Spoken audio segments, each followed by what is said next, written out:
sana po maunawaan mo po siya. Pasensya na ka na po kay Joy kasi minsan po yata naiyak din ako, Kuya Bal, nung kinakausap mo siya na hindi siya nagsasagot sa iyo kasi bagong gising daw po siya, Kuya Bal, sabi niya. Oo. Sana mo nawaan ng mga viewers na iba yan, no, na ano, yung hindi nakakaya.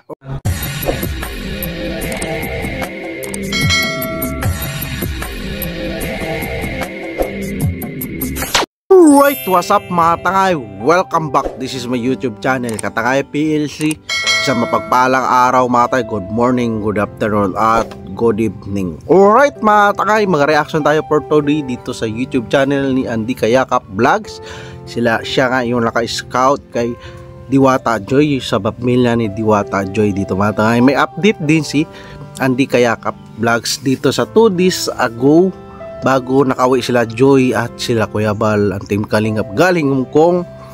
Ito mga tangay, mayroon din siyang updates para interviewin ng nanay ni Joy dahil doon sa issue na doon sa pag-vlog ni Kuya Bal, bakit parang hindi nag-ano nga si Joy na cooperation na kundo yung nababash o na ano si Joy ng viewers, di ba mga tay? Pero mga tay, kung hindi pa nakasubscribe sa YouTube channel ni Kuya Bal Santos Matubang, subscribe na natin, like and share natin. Andun skip ads mga vlogs ni Kuya Bal, kay Ate Edna, kay Kalingap Rob, yan, like and share natin. Andun skip ads, nag-reaction din ako dyan.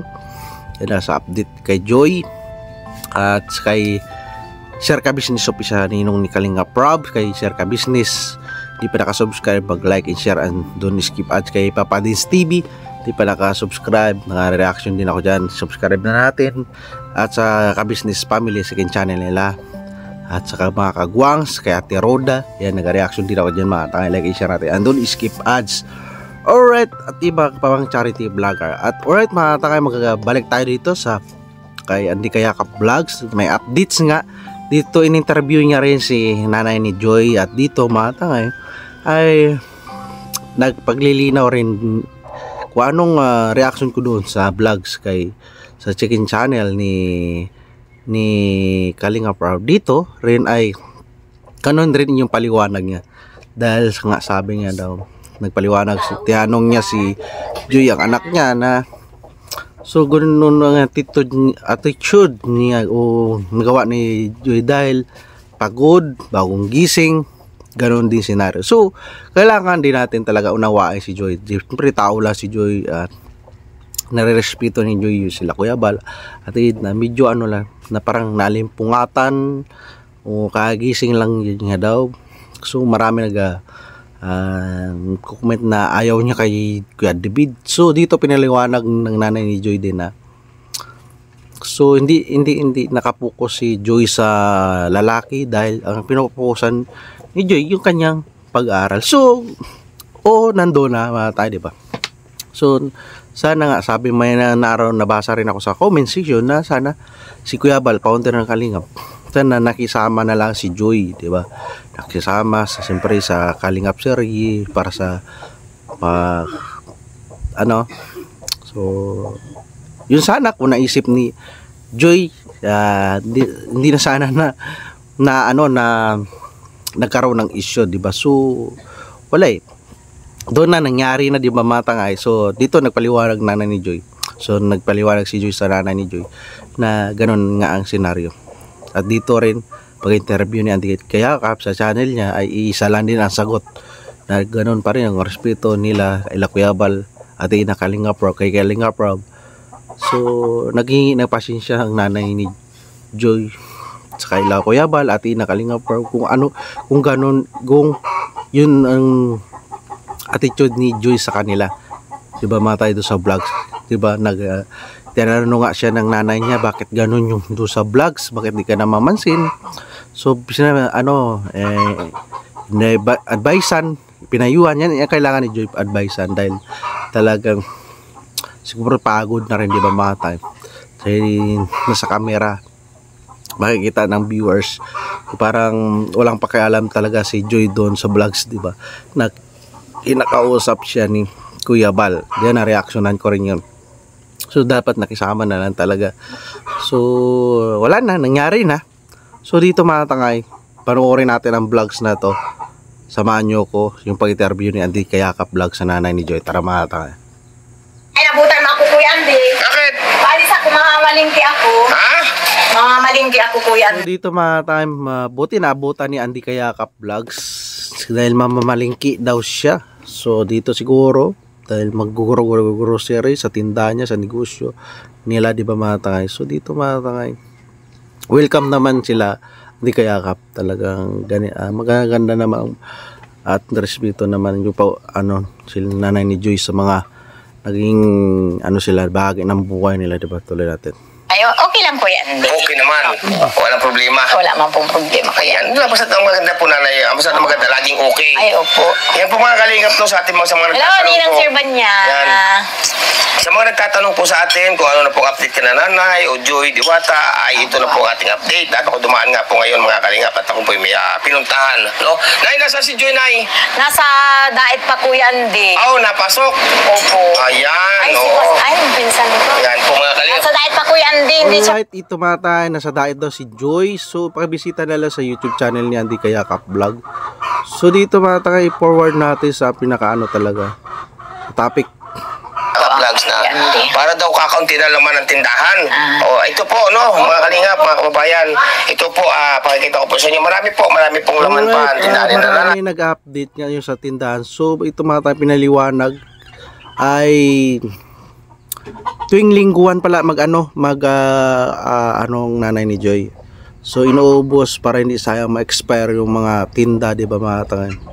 So magaling si nanay magnegosyo, mag-maintain, at ito nga paalis sana. So nabutan ni Andy Kayakap Vlogs in-interview niya nga, di ba mga tangan. So dito tuloy-tuloy pa rin yung negosyo. Ayaw nila na mawala yung negosyo ni nanay. Diyan pala sila kumukuha sila ng income ng anak niya pang school. Yung ginagas ko baga po dun sa bunso ko at wala man baga po kung hanap buhay. Oo, tao Kaya naman. pinaiikot-ikot ko man po. Di ko man po ito pauubusan. Baga po, yung pang-araw-araw ng bunso ko, dito ko rin po, Kuya Andy, kinukuha. Di naman na baga po ako makaalis, Kuya Andy. Opo, yan po mga kalingap, mga kababayan, no, ang pahayag ni nanay. At unawa naman po natin, sana maunawaan po natin mga kababayan. Kasi po, Wala hindi po akong pinagkukunan. naman po ito kalakihan ng kapital. Oo. Pinaparolling niya lang. So at least na-discarte na nanay, pinapaliwalag niya. So dito yung kanyang side dito mga tayo. So dito talaga pinaka natin sa kay Joy. So nakita naman natin mga takay na nila, pangalagaan nila yung bahay, yung negosyo. So pinarolling, tsaka diyan sila kumuha sila ng pangaraw-araw nila. So hindi to hayaan ni nanay na mawala lang bula ito. So hindi niya inaayos niya yung puhunan. So tuwing lingguhan pala ito siya magkumpara. Dito tayo. Po dito no, sa mga nagtatanong po ay marami pa pong laman. At yun nga po sinasabi ko na hindi naman po ito kalakihan ng kapital. Dito naman po Forward natin matagay. So ayos pa man din, marami pa man tinda. So hindi nila pinapabayaan. Dami pang laman. Dami pang laman. Dami pang ang pera. Oh, pera niya. dami yung mga laklak na po ito. Ang bariya, halos yung mga puno po ito. Ayan mga kalingap, ito po ating update. Dito ka nan. Dito man tayo, di ba? Update. Ito man tayo. Hindi, nasa nyugan man baga po ako. Naghahanap ako para na Yan mga tangay.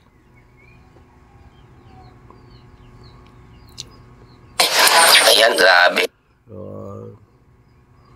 Proceed tayo mga tayo sa pinaka main topic.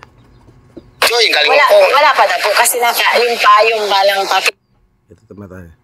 Si Joy, galing ko. Wala pa na po kasi yung payong balang package na po. Naroon pa kinakalingap rag. Ay, ibig sabihin, magmula nung dumating si na Joy galing Hong Kong, Apo. hindi pa nakakauwi dito. Nakauwi na po, kaya lang wala pa siyang dalat. Yung pong barang bagahe niya, nakaano pa rin kinakuya rab niya. Nandoon pa rin. Ayun, mga kalingap, mga kababayan, no? Ayan, So yung mga package pala ni Joy hindi pa nakauwi sa kanya. Siyempre siguro nagdiretso sa boarding house. So nakauwi naman dyan. Kaso hindi niya nadala yung package dahil marami siguro mga tay. So inaiwan doon pa sa bahay nila Kalinga Prab, pinapaliwanag, so nakauwi na siya. So dito tuloy natin. Siguro baka sa Sabado o Linggo nandito si Joy, no? Opo, baka po na andito na yun sa Sabado. Ngayong linggo doon sa bahay sila Joy. Tama yan, tama. Ayan, yun nga mga Kalinga, pang ating update dito na nanay kasi nga po, no? At ako'y dumaan po, at ako po may pinuntahan at dito rin po ang daan. Kaya ito, dumaan na rin po ako ng isa na rin po ang lakad. Ayan, anong gusto mo na may paabot na sa ating mga minamahal na viewers, solid supporters? Maraming salamat sa inyo dahil hindi niyo pinababayaan ang ni Kuya Ram, kay Kuya Bal. Kuya Bal, kung ano man po yung ni Joy, sana po maunawaan mo po siya. Pasensya na ka na po kay Joy kasi minsan po yata naiyak din ako, Kuya Bal, nung kinakausap mo siya na hindi siya nagsasagot sa iyo kasi bagong gising daw po siya, Kuya Bal, sabi niya. Oo. Sana mo nawaan ng mga viewers na iba yan, no? Na yung hindi nakakaya. Alright, ito mga tanghay, nabanggit niya nga. So naghingi siya ng pasensya siya kay Kuya Bal. Kay Kuya Bal, si nanay, napaka-humble talaga ni Kuya Bal, no? Nanghingi siya pasensya talaga. Talagang nareaksyonan ko yun mga tanghay, kaya kausap si Joy, sila Kuya David sa unang nila ata yun, punta. Tapos nakaupo si Joy, tapos nagahiga, diba mga tayo. So nareaksyonan ko rin yun mga time. So doon nanonood pala si nanay. Ito paliwanag ni nanay sa interview ni Andy Kayakap, diba? So nasaktan niya siya dahil si Kuya Bal yung kausap ni Joy. So paliwanag naman ni Joy yung sa side niya kay nanay niya na bagong gising daw siya, bagong gising pa, siyempre alimpungatan. Tapos siyempre kaya kausap si Joy tsaka si David na parang nagbibiro lang doon si Kuya Bal, pero ay doon nagsimula pambabas kay Joy dahil kinakausap siya ni Kuya Bal, tapos si Joy hindi nakakausap ng formal kay Kuya Bal at kay Kuya David, di ba matay. So sa marami akong lang, ito na topic natin na yung na kung nakisama na lang si Joy, di ba matay, di ba?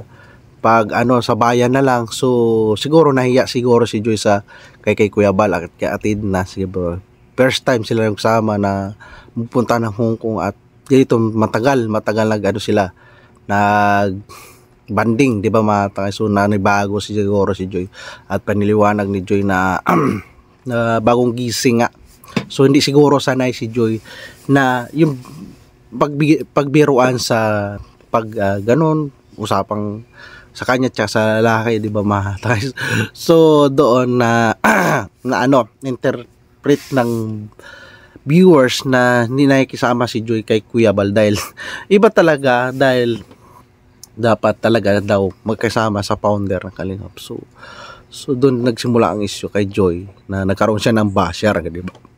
Dahil siyempre iba si Kuya Bal talagang mayroon talagang mga viewers yan nanonood, diba? Mga trending lang lahat ng mga uploads nila ni Kuya David kay Kuya Bal. So doon nagsimula, siyempre nakikiramdam ang viewers na bakit ganong magtrato si Joy kay Kuya David, kay Kuya Bal na hindi na kinakausap. So parang masungit na kay Joy na parang walang siya mudo, di ba? Dapat na kung anong niya kay sa mga kasama niya sa Kalingap Angels, yung kulit niya o palakwento niya, dapat ganoon din sana doon sa vlog ni Kuya Bal, doon siya na paisip na para isapan. Pero nalinawan na yan matangay, naging na ng pasensya nanay ni Joy at piniliwanag din ni Joy ng side niya na bagong gising nga daw siya at dito hingi na pasensya. So malinaw mga tangay, huwag na natin bigyan ng isyu, malinaw na yan, pinaliwanag na. So naghingi na siya ng pasensya yung nanay ni Joy, di ba? Kung ano man nagawa ni Joy na hindi na entertain ni Joy si Kuya Bal, so sila Kuya David, dahil yung viewers nakapansin tuloy natin. Sana mo nawaan po nila kasi siyempre po sa dami po ng ito rin ni Sir at ni Andy Kayapat na sana maunawaan din para balance, di ba mga, dahil kawawa naman si Joy nababas tapos kular nila Kalinga Prab, di ba mga tangay. So nag-aaral pa si Joy, nababas, di ba? Mai-stress si Joy, maapektuhan yung pag-aaral niya, di ba, mga tay? Tuloy natin, mga tay. Sa dami ng nakakausap ni Joy, ay siyempre merong nakakaligtaan na sumagot, no? Opo. Yan mga kalingap, mga kababayan. Kaya nung naman po sa Nakaligtaan ng sagutin, siyempre, speak siguro ni Joy, mag-ano lang siya doon, magsama, mag-enjoy. So, ay siyempre, pagsama rin na rin kay Kuya Bal, siyempre, tsaka, ang laki rin ng talaga ng naambag nila Joy at di David na bumalik yung views ni Kuya Bal sa tuwing upload nila sa kanilang tandem ay nagtaas ang views. Yun tuwing nireactionan ko yung mga vlog sila mga tay. So doon naging ina rin ng pasensya si nanay kay Kuya Bal, di ba, sa mga viewers, di ba, mga tay. Ano na natin? Itindihin na lang natin si Joy. Advisean na lang. At hindi naman yan titigilan advisean ni nanay si Joy na wag magbago. Dahil malaking tulong nila Kuya Bal sa kanila, nila Kalinga Prab, basta nandoon yung utang na loob, di ba, bata? Ituloy natin. Oo, siyempre magrason din si Joy. So, siyempre kung magpakumbaba na lang si Joy, di ba, bata? Para paras balance, di ba? Dahil talagang mababas talaga si Joy, di ba? kanya talagang, hindi naman po ako nagkulang sa kanya ng pangaral. Baka nag-ano lang siguro si Joy, may nalimutan siguro. Ayan po. May nalimutan at mayroon siguro sa bawang gising eh.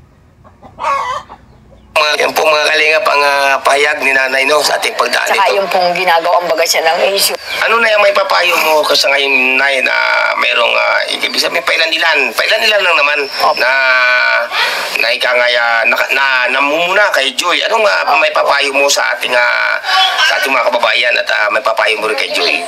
Ay, sana, bahala na po sila kung ano yung nila sa anak ko. Kaya lang sana po, wag naman yung sobra. Oh, kasi sa totoo lang na, nung sa pulong kayo nakilala ko, si Joy, wala ako talaga. Ito sabi ng nanay, wag naman sobra. Payuan yun, payo. Yung mga subscriber ko, mega love shout out sa inyo, maraming salamat. Payuhan natin si Joy kung maganda, kung anong kung saan siya komportable, dahil siguro si Joy nahihiya kay Kuya Bal, di ba, mga tayo, Kalingap para payuhin natin na makisama. Yan nga sabi ni nanay ni Joy, na wag lang sobra na bad comments o negative comments talaga, na dudurugin talaga yung pagkatao ni Joy, di ba, mga tayo. Alam ko naman matatalino at mababait ang mga viewers sa matatalino magbigay ng advice para kay Joy. Advice natin si Joy para bilang anak, kapatid, di ba, pamangkin, dahil sila na lang yan nila, nanay niya nagsisikap sa buhay. Kaya nga malaking bagay nandito si Andy Kayakap Vlog, supportan natin ang kanyang YouTube channel, na discover na at nilapit kay Kuya Bal, Kalinga Prab, at nabago yung buhay nila dahil talagang dyan ang respeto ng nanay ni Joy sila Kuya Bal, dyan ang utang na loob, napaka-loyalty na lagan ng nanay ni Joy sa Team Kalingap, di ba, mga tangay. Yan talaga yung hindi hiningi kay nanay yung loyalty sa Team Kalingap, di ba, mga tangay. Di ba? Nakakatuwa si nanay, nakapahambol lang, in-advise niyang anak niya na makisama, di ba, huwag magbago. Hindi talaga si nanay nagbabago, di ba, mga tangay. Alright, yan ang reaction ko, mga tangay, sa vlog si Andy Kayakap Vlog. So, hindi pa na-subscribe sa YouTube channel Andy Kayakap Vlog, supportahan natin, subscribe natin mga charity vlogs niya. Yan, panoorin natin. At si Kuya Bal Santos Matubang, panoorin natin mga vlogs si Kuya Bal. Like and share natin, andun skip ads. Kay Atid na, kay Kalinga Prab, panoorin natin mga vlogs ni Kalinga Prab. Nag-reaction din ako dyan, like and share natin, andun skip ads. At share ka Business Official, supportahan natin ang kanyang YouTube channel, like and share natin. Nag-reaction din ako dyan sa nino ni Kalinga Prab. Si Kapadins TV, subscribe natin mga tayo, like and share natin, andun skip ads. Nag-reaction din ako dyan. Kagwang sa Ka-Business Channel, yan, Ka-Business Family channel na, second channel nila, supportan din natin. At sa Kagwang channel, mga Kagwang channel nila, supportan natin sila, babayain to. At mga co-reactor ko, mega love shoutout na lang sa inyo. Alright, mga tayo, ito lang ang reaction ko. Kung nagustuhan mo, mag-like, comment ka na at mag-subscribe para updated ka sa mga upload reaction ko, mga tayo. Maraming salamat at lagi tayong mag-ingat. See you sa next reaction mga tay. At adios.